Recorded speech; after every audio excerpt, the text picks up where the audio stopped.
Concerning your first question to the audience, which was, why would the government be interested in same-sex marriage? And one of the things you keep mentioning is that this notion that, well, in the beginning that you mentioned was like the most marriage by colloquial stance right now is that it's the most important person relationship, right? And the priority is on the activities of adults and not on children. However, this and it doesn't like differentiate between companionship.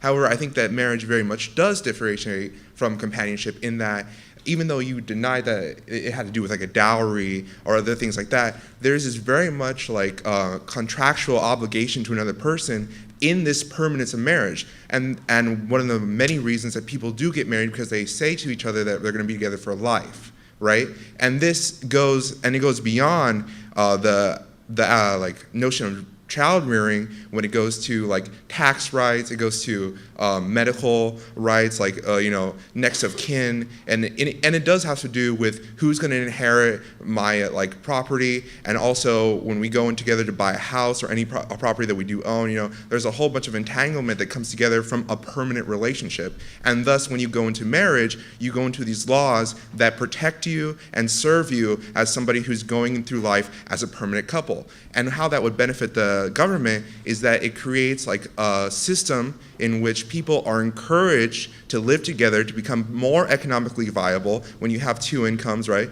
You have you put more into society.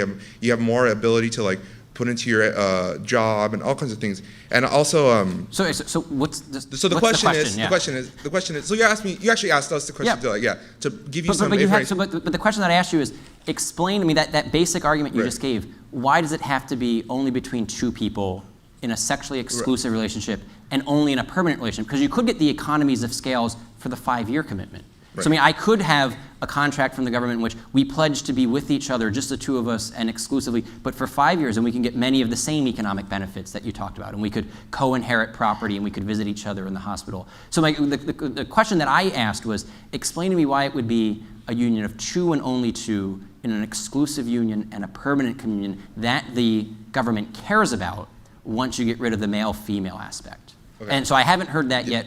Yeah, no, you haven't. Yeah. And actually, my question is more of a, I actually have a response in this that like, you asked why the government would be interested in having marriage between same-sex couple, and just give you those arguments for that, not necessarily why it can't be a throuple or why it can't be, monogamish and things like that. I don't really have an answer for that, but I do have an answer. It seems to me that you're saying that the government has an interest in contract law. Yeah, it does. And contracts can come in as many different sizes and shapes as consent comes in. Mm-hmm. So it sounds to me like you're actually arguing for the abolishment of marriage. And I think that's the logical conclusion of getting rid of the male-female aspect. That if you don't think marriage is about uniting male and female, husband and wife, mother and father, then you don't really think marriage exists. You think it's just contract law. And that's actually one of the consequences. The second consequence that I had mentioned is that if we go down this road, it'll lead us down this line of thinking of that we should just have contracts for consenting adults of whatever sizes and shape. Okay. Sizes and shape. Okay. No, that's an answer. Okay. No, I mean, this is good. I mean, like, yeah. Okay.